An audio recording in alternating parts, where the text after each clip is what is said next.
Hola, hola chicos, un cordial y fuerte saludo. Les habla el profe Ra, invitándolos a esta clase para el día de hoy, para nuestro querido octavo año básico. Espero que estén muy bien. Comencemos entonces al tiro con lo que nos convoca el día de hoy. Voy a empezar a compartir mi pantalla y ponemos atención. Bien.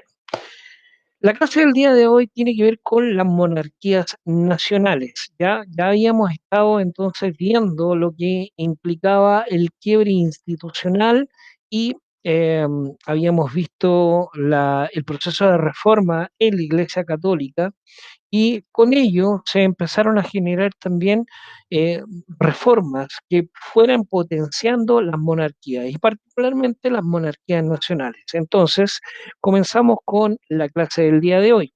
El objetivo de la clase entonces es explicar los factores que permitieron el surgimiento de las monarquías nacionales en los estados modernos. ¿Ya? Lo que están viendo ustedes ahí es una imagen representativa del siglo XV, ¿ya? Esta es una imagen que está proporcionada por el Instituto Geográfico Militar, donde podemos ver claramente los reinos existentes para esta época. Entonces, tenemos varios elementos que resulta ser súper interesantes. Por ejemplo, podemos ver que lo que hoy por hoy conocemos como España en realidad es un territorio que está dividido en cuatro reinos muy distintos: Castilla, Navarra, Aragón y Granada.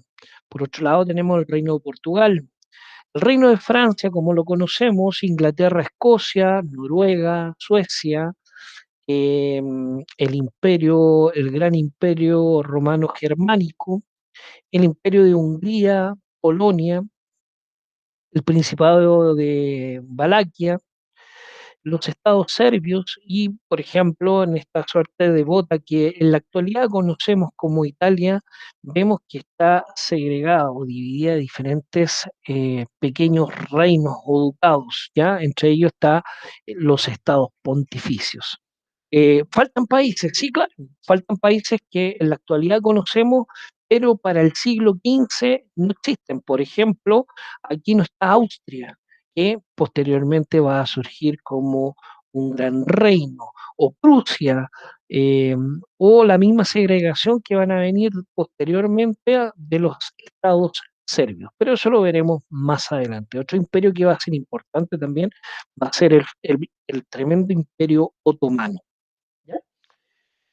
Así se dividía y se constituía el mundo para el siglo XV y cada uno de sus reinos estaba determinado por establecer una monarquía nacional. Veamos qué sucede.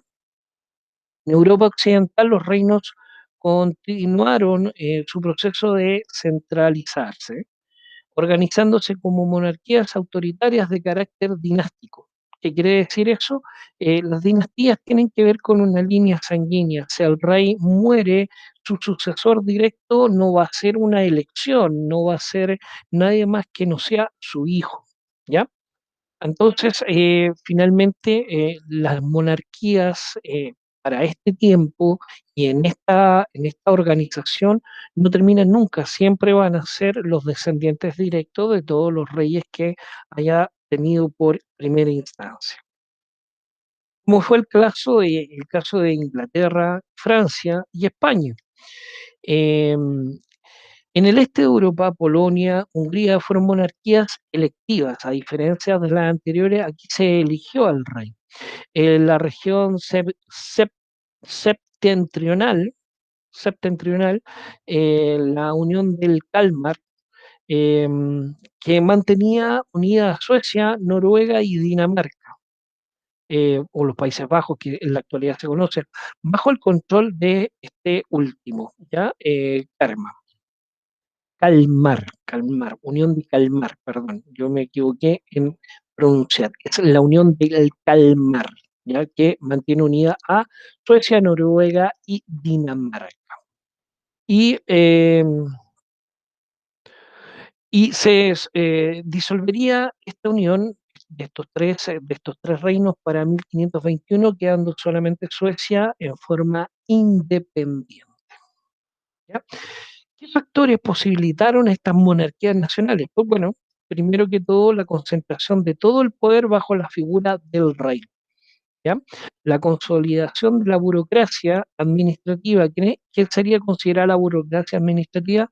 Todos aquellos funcionarios que hacían posible la administración, el orden y la seguridad del reino, ¿ya? Fuesen funcionarios tesoreros, fueran escribas, fueran soldados, toda esta suerte de organización social, como la conocemos en la actualidad con otro nombre, eh, estaba consolidándose como una fuerza administrativa a partir de un montón de regularizaciones y un montón de leyes que les daba esa posibilidad.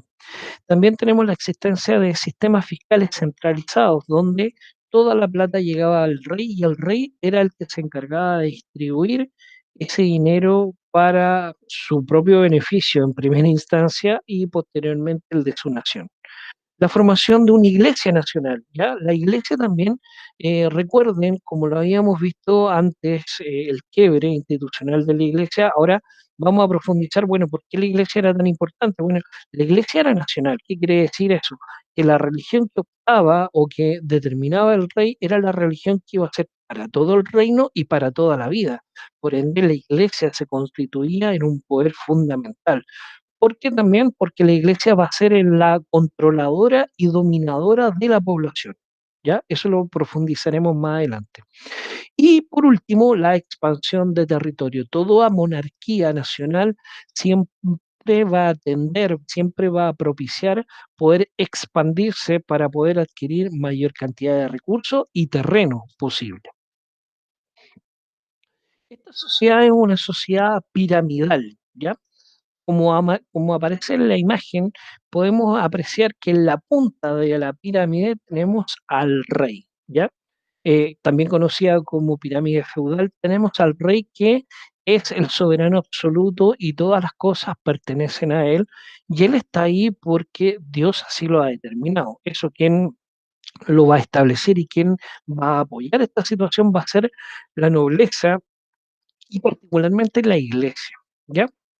Posteriormente, en el segundo escalafón tenemos a los caballeros, que son los soldados, la nobleza, que por lo general son parientes o están relacionados, emparentados con el rey, y la iglesia, que es fundamental. La iglesia se va a situar en este lugar porque es la que apoya al rey en todo lo que el rey determine. Y por último, tenemos a los vasallos, que va a ser el pueblo, que van a ser todos los demás que no sean parte de estas dos estratificaciones anteriores.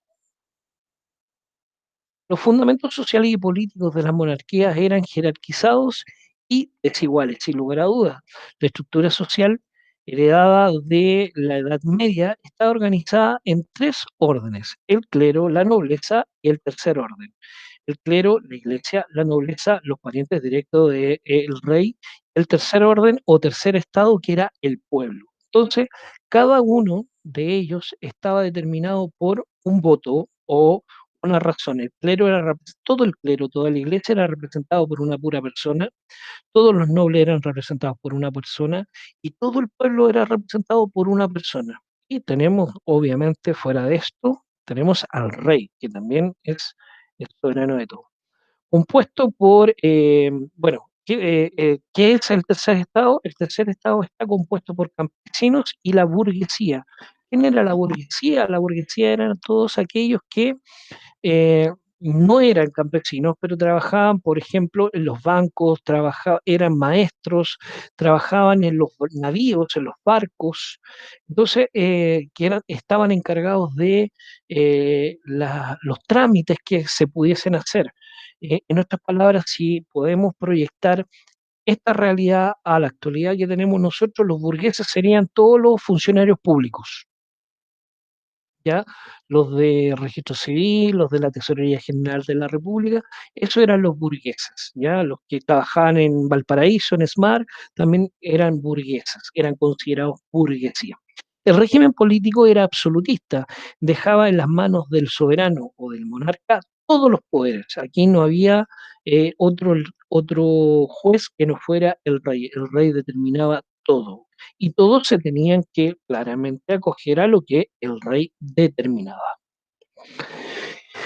Bien, esa es la actividad para el día de hoy, o sea, esa es la clase para el día de hoy. Es una clase cortita que tiene que ver con profundizar algunos elementos, pero para ello vamos a tener que hacer esta actividad también. A partir de lo que hemos visto en la clase del día de hoy, deberías escoger entre algunos de los reinos anteriormente presentados, ¿se acuerdan en la imagen anterior? Y realizar lo siguiente. En una hoja de blog deberás dibujar el escudo de uno de los reinos de Europa que tú elijas. Escribe detrás de la hoja de blog, detrás del escudo que dibujaste, una pequeña reseña sobre su conformación, la conformación de ese reino, de ese en particular, ¿ya? Y para terminar, deberás realizar un video expositivo presentando el escudo del reino que tú eligiste y leyendo la información seleccionada que consideraste y anotaste en la parte de atrás del escudo. ¿Ya? Esto es una actividad de inicio para que vamos calentando los motores y empezando a entender cómo esto se va a ir modificando a medida que va pasando el tiempo. Voy a compartir mi pantalla.